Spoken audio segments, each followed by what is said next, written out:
நல்ல புத்திசாலிகள் தான். ஆனா, வருஷத்துக்கு ஒரு முறை அந்த வாயினால தான் மாட்டுவாங்க அப்படின்னு சொல்லலாம். நீ எந்த அளவுக்கு ஹார்ட் ஒர்க் பண்ணி வேர்வை அப்படியே சிந்துதோ, வேர்வை ஊத்தணும்.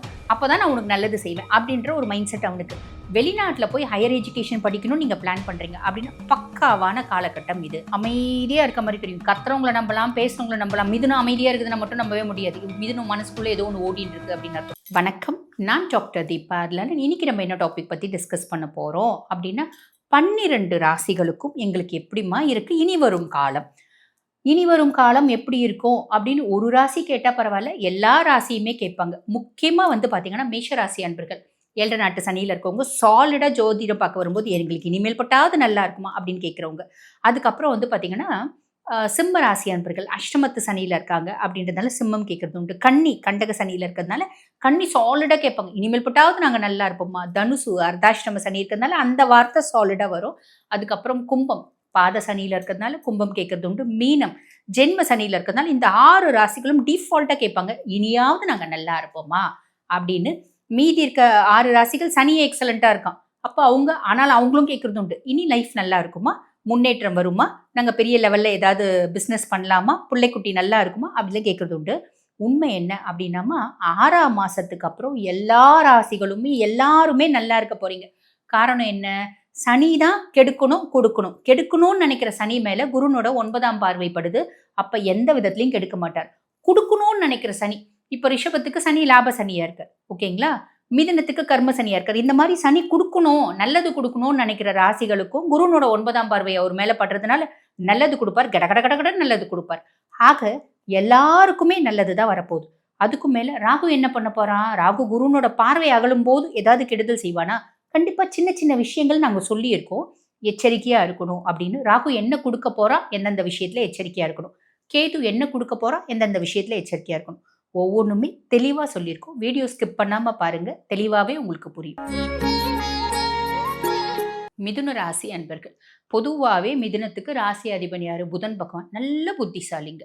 எனக்கு என்னோட அறிவும் வாயும் தான் மூலதனம். கம்யூனிகேஷனுக்குனே ஒரு ராசி அப்படின்னா மிதுனம் தான் சொல்லணும். நல்ல புத்திசாலிகள் தான். ஆனால் வருஷத்துக்கு ஒரு முறை அந்த வாயினால தான் மாட்டுவாங்க அப்படின்னு சொல்லலாம். சரி, அப்படிப்பட்ட மிதுன ராசி அன்பர்கள், நான் எவ்வளோ புத்திசாலியா இருந்து என்ன பண்றது, வாழ்க்கையில பெருசா சாதிக்கலையே அப்படின்ற மாதிரி எல்லாம் யோசிக்கிறீங்க. கவலைப்படணுன்ற அவசியமே இல்லைம்மா.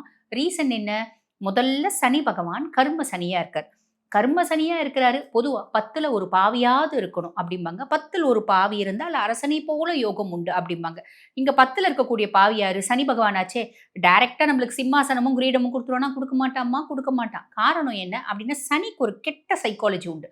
என்னன்னா, நீ எந்த அளவுக்கு ஹார்ட் ஒர்க் பண்ணி வேர்வை அப்படியே சிந்துதோ, வேர்வை ஊத்தணும், அப்பதான் நான் உனக்கு நல்லது செய்வேன் அப்படின்ற ஒரு மைண்ட் செட் அவனுக்கு. நமக்கு வேர்வை சிந்தி உழைக்க பிடிக்குமா? நமக்கு மூளையை கற்பாம்பூச்சி மாதிரி செயல்பட தான் பிடிக்குமே தவிர வேர்வை சிந்தி உழைக்கலாம் எங்களுக்கு பிடிக்காது. Always I prefer smart work. இதுதான் மிதுனம். சரி, இப்போ இதுதான் பார்த்தீங்கன்னா நமக்குள்ள சனி பயிற்சி ஆனதுலேருந்து நமக்குள்ள ஏற்படக்கூடிய, நமக்கும் சனி பகவானுக்கும் ஏற்படக்கூடிய ஒரு போராட்டம் அப்படின்னே சொல்லலாம். இதுதான் நம்மளுக்கு ஏற்படக்கூடிய பல பிரச்சனைகளுக்கு ஒரு காரணமா இருக்கு. இந்த பிரச்சனைகள் எல்லாம் ஓய போகுது அப்படின்னு சொல்லி எப்படி சனி பகவான் 28, அதாவது 2028 தானே பயிற்சி ஆவாரு. கண்டிப்பா 28 தான் பயிற்சி ஆவாரு. ஆனா கர்ம சனியே முதல்ல நம்ம தொழில்ல முன்னேற்றம், மேன்மை. ஏன்னா விதி கிரகம் தொழில் கிரகம் நம்மளுக்கு பாத்தீங்கன்னா ஜீவனஸ்தானத்துல அப்படின்னும் போது ஹார்ட் ஒர்க் பண்ணா பெரிய லெவல்ல முன்னேறிடலாம். அதுவும் நம்மளுக்கு கஷ்டம்னா கவலைப்படணுன்ற அவசியம் இல்லை. 6ஆம் மாசம் குரு பயிற்சி ஆகுது. குருனோட பார்வை உச்ச பார்வை 9ஆம் பார்வை சனி மேல படிய போகுது. அப்ப ரொம்ப ஸ்ட்ரிக்ட் ஆஃபீஸரா இருந்த சனி என்ன பண்ணுவாரு? அதுல இருந்து 2027 வரைக்குமே என்ன பண்ணுவாரு? 5ஆம் மாசம் வரைக்கும், "அப்பா நீ எதையானா செய். நீ ஹார்ட் ஒர்க் ஆனா பண்ணு, ஸ்மார்ட் ஒர்க் ஆனா பண்ணு, எதையோ ஒண்ணத்த பண்ணு. வேலைன்னு ஒண்ணு செய். நான் அதுக்கான வருமானத்த நான் குடுத்துடுறேன்." அப்படின்ற மைண்ட் செட்டுக்கு அவர் வந்துருவார். இது ஒரு பெரிய பிளஸ் இல்லைங்களா? அதுக்கடுத்து ராகு பகவான் 9ஆம் பாவம். பாக்கியஸ்தானத்துல அதிர்ஷ்ட ஸ்தானத்துல ராட்சஸ். பொதுவா ராகுக்கு ஒரு கேரக்டர் உண்டு. எப்படின்னா, எது கேட்டாலும் அள்ளி குடுப்பான். நீ கேட்கணுன்ற அவசியம்லாம் இல்ல. அவன் உனக்கு குடுக்கக்கூடிய சிச்சுவேஷன்ல இருக்கான்னா அள்ளி குடுத்துருவான். அள்ளி குடுத்துட்டு மறந்துருவான். ஆனா சனி பகவான் கிள்ளி குடுப்பாரு. கிள்ளி குடுத்துட்டு ஞாபகம் வச்சிருப்பாரு. "ஐய்யய்யோ! உனக்கு குடுத்ததே தப்பா போச்சே! வாங்கு புடுங்கு" அப்படின்னு புடுங்குவார். ராகுக்கு அந்த மாரி மைண்ட் செட் கிடையாது. அப்ப ராகு 9ஆம் பாவம் அப்படின்னும்போது ரொம்ப சிம்பிளா சொல்லணும் அப்படின்னா, நாங்க மெடிக்கல் காலேஜ் படிக்கும்போது என் கூட ஒரு பிள்ளை படிச்சுச்சு. அந்த பிள்ளை கேரளைட்டு. சின்னதா ஒரு நோஸ் பின் வாங்க போயிட்டு, மூக்குத்தி வாங்க போயிட்டு 1 கிலோ தங்கம் பார்த்தீங்கன்னா, உங்களுக்கு கிஃப்ட்டா வந்துச்சு. அந்த மாரி கேரளால ஏதோ ஒரு ஜுவல்லரி ஷாப்ல குடுத்துருந்தாங்க. அந்த மாதிரி நெறைய பேருக்கு பிராப்தம் வரக்கூடிய அதாவது அதிர்ஷ்டம் வரக்கூடிய காலகட்டம். அப்ப எல்லா மிதுனமும் போய் மூக்குத்தி வாங்கு 1 கிலோ தங்கம் வந்துருதா பார்க்கலாம் அப்படின்லாம் கேட்குறீங்க அப்படின்னா கிடையாது. அந்த ராகு 9ஆம் பாவன்றதுக்கு ஒரு எக்ஸாம்பிள் நான் சொன்னேன். சுய ஜாதகமும் அதுக்கு சப்போர்ட் பண்ணும். புரியுதுங்களா? சரி, அப்ப இந்த 9ஆம் பாகம் ராகு கோச்சார பிரகாரம் என்ன பண்ணுவான்? வெளிநாட்ல போய் ஹையர் எஜுகேஷன் படிக்கணும்னு நீங்க பிளான் பண்றீங்க அப்படின்னா, பக்காவான காலகட்டம் இது. வெளிநாட்ல போய் படிக்க, வெளிநாட்ல போயிட்டு வேலை செய்ய, இதுவரைக்கும் எனக்கு விசாவே கிடைக்கலைங்க. நான் ரொம்ப நாளா ட்ரை பண்ணிட்டு இருந்தேன். இந்த காலகட்டம் சாலிடா விசா நடக்கும். எந்த காலகட்டம்? 2026 12ஆம் மாசம் வரைக்குமே உங்களுக்கு வெளிநாடு போறதுக்கான பிராப்தம் அப்படின்றது உண்டு. வெளிநாடு போய் ஹையர் எஜுகேஷன் படிக்கிறதுக்கான பிராப்தம் அப்படின்றது உண்டு. இதெல்லாம் பிளஸ். 6ஆம் மாசம் வரைக்கும் குருனோட பார்வை ராகு மேல இருக்கு. 6ஆம் மாசத்துக்கு மேல குருனோட பார்வை ராகு மேல இல்ல. ராகு தன்னிச்சையா வந்து பார்த்தீங்கன்னா, செயல்பட ஆரம்பிப்பார். ஆகஸ்ட் 2லேருந்து வந்து பார்த்தீங்கன்னா, அவர் அவிட்டத்துல சஞ்சாரம் பண்ண ஆரம்பிப்பார். செவ்வாயினோட நட்சத்திரத்துல சஞ்சாரம் பண்ண ஆரம்பிப்பார். அப்போ வந்து பார்த்தீங்கன்னா, என்ன நடக்கும் அப்படின்னா ரொம்ப சிம்பிள். 9ஆம் பாவம் ராகு வெளிநாடு இங்கேருந்து நம்ம வேலைக்கு போயிடலான்னு போயிடுவோம். அங்க போயிட்டு எனக்கு வேலை செய்ய பிடிக்கலைங்க. அங்க பயங்கரமா வந்து வேலை வாங்குறாங்க. என்னால முடியல அப்படின்னு திரும்பி வரதுக்கான வழியும் வாய்ப்பும் உண்டு. வெளிநாடு படிக்க போயிட்டு குழந்தைங்க என்ன சொல்லும்? "ஐய்யய்யோ! எனக்கு இந்த கிளைமேட் அடாப்ட் பண்ணல. எனக்கு படிக்க பிடிக்கல. எனக்கு எங்க அம்மா வீட்டு இருக்க பிடிக்கல." அப்படிலாம் சொல்லி குழந்தைங்க வந்து வருத்தப்படுதுங்க பார்த்தீங்களா? அந்த மாதிரி வாய்ப்பும் உண்டு. ஆக போறதுக்கு முன்னாடி அனலைஸ் பண்ணிட்டு போணும். இது எல்லாருக்கும் கிடையாது. இந்த விஷயத்துல கொஞ்சம் எச்சரிக்கையா இருக்கணும் அப்படின்னு சொல்றேன். அதே மாதிரி 6ஆம் மாசத்துலருந்து 12ஆம் மாசம் வரைக்கும் அதாவது அப்பானோட சப்போர்ட்னால தான் மிதுன ராசி அன்பர்கள் வெளிநாட்டுக்கு போயிருப்பாங்க. அப்பாக்கும் இவங்களுக்கும் ஒரு மன ரீதியான குழப்பங்கள் ஒரு பெண்ணால் வரத்துக்கு வாய்ப்பு உண்டு. அந்த பெண்ணு நட்பா, உறவா, நல்ல ஃப்ரெண்டா, ஒரு மாரல் சப்போர்ட்டா அப்படின்னு தெரிஞ்சு நீங்க வந்து பார்த்தீங்கன்னா, பிரச்சனை அப்படின்றது பண்ணிக்கணுமே தவிர, தெரிஞ்சு அது தப்பாவே இருந்தா கூட நம்ப அப்பா தானே விட்டு குடுத்துடணும். பெருசா வந்து அப்பாக்கு புத்திமதி சொல்லாமே தவிர, இடைவெளி அப்படின்றது வச்சுக்கூடாது. அப்பாக்கு உடல் சார்ந்த உபாதைகள் வரதுக்கு, ஹெல்த் ரிலேட்டட் காம்ப்ளிகேஷன்ஸ் வரதுக்கு வாய்ப்புண்டு. இந்த மாரி சின்ன சின்ன விஷயத்துல கவனமா இருங்க. அவ்வளதான். கவனமா இருக்கணும். கண்டிப்பா வந்தே தீரும் அப்படின்னு கிடையாது. 3ஆம் பாவம் கேது.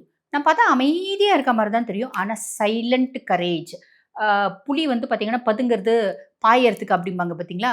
அமைதியா இருக்க மாரி தெரியும். கத்துறவங்கள நம்பலாம், பேசுறவங்கள நம்பலாம். மிதுனம் அமைதியா இருக்குதுன்னா மட்டும் நம்பவே முடியாது. மிதுனம் மனசுக்குள்ள ஏதோ ஒண்ணு ஓடின்னு இருக்கு அப்படின்னு அர்த்தம். அந்த மாரி ஒரு சைலன்ட் கரேஜ் அப்படின்றது உங்களுக்கு வந்து கேது 3ஆம் பாவத்துல இருக்கும்போது வரும்.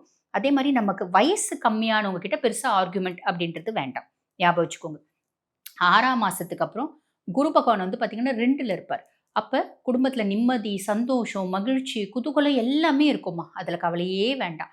ஆனா 2ஆம் பாவம் அப்படின்போது வாக்குஸ்தானம். உங்களோட ராசியாதிபன் யாரு? புதன் பகவான். புதனுக்கு குரு நட்பா, பகையா அப்படின்னா பகை கிரகம். பாதகாதிபதி. அப்ப காசு, பணம், வசதி எல்லாத்தையுமே குடுத்துருவாரு. வாக்கு குடுத்துட்டா நம்மளால காப்பாத்த முடியாது. அப்ப யார்கிட்டயும் வாக்கு குடுக்க வேண்டாம். அதே மாரி இந்த பிள்ளைக்கு நான் கேரண்டிங்க. இந்த பிள்ளை ரொம்ப நல்ல பிள்ளைங்க. இந்த பிள்ளைக்கு நான் ஷூரிட்டி கையெழுத்து போடுறேன். அப்படின்றதும் வேண்டாம். டாக்குமென்டேஷன்லாம் பண்ணும்போது, ப்ராப்பரா வந்து பார்த்தீங்கன்னா, அனலைஸ் பண்ணிட்டு, கரெக்ட்டா இருக்கா அப்படின்னு வெரிஃபை பண்ணிக்கோங்க. இந்த மாரி சின்ன சின்ன விஷயத்துல மட்டும் நீங்க கவனமா இருக்கீங்க அப்படின்னா, இனி வசந்த காலம் தான் கவலைப்பட வேண்டாம். ஆனா, என்ன நல்லா இருக்கு அப்படின்னாலும், நீங்க ஏதாவது ஒரு பரிகாரம் ஒண்ணு சொல்லுவீங்களேம்மா, அந்த மாரி மிதுனத்துக்கு என்னம்மா பரிகாரம் அப்படின்னா, நான் முதல்ல பேச ஆரம்பிக்கும்போதே சொன்னேன். வாய் தான் உங்களோட மூலதனம். அக்கேஷனலி வாய்னால மாட்டிப்பீங்க அப்படின்னு. அப்ப சொல்லால் குற்றம் வரக்கூடாது அப்படின்ற பட்சத்துல நம்ம யார வழிபாடு பண்ணணும் அப்படின்னா, "ஒரு வில், ஒரு சொல், ஒரு இல்" ராமச்சந்திரமூர்த்தி. ஸ்ரீராமச்சந்திரமூர்த்திய வழிபாடு பண்றீங்க அப்படின்போது, அதுக்கும் மேல உங்க ராசி அதிபன் புதனுக்கு கடவுளே வந்து பார்த்தீங்கன்னா, பெருமாள் தான். பெருமாளினோட 10 அவதாரத்துல எந்த அவதாரம்னாலும் வழிபாடு பண்ணலாம். இருந்தாலும் ராம அவதார வழிபாடு மகிமையே அலாதி மகிமை அப்படின்னு தான் சொல்லணும். ஆக ராம, ராம, ராம, ராமா அப்படின்ற நாமத்த மட்டும் உங்களுக்கு எப்பலாம் முடியுமோ, நீங்க ஜெபம் பண்ணிட்டே இருங்க. நெறைய நல்லது நடக்கும்மா.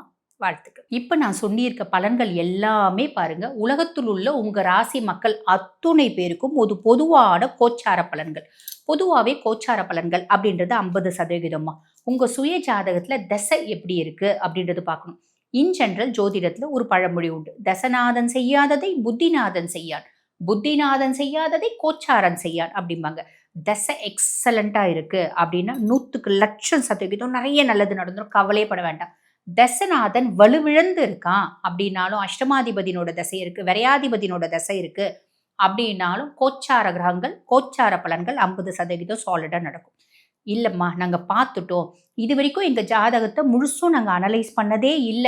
உங்ககிட்ட பண்ணிக்கணும்னு விருப்பப்படுறோம். இல்ல எங்க குடும்பத்துல தீராத கடன் பிரச்சனை இருக்கு.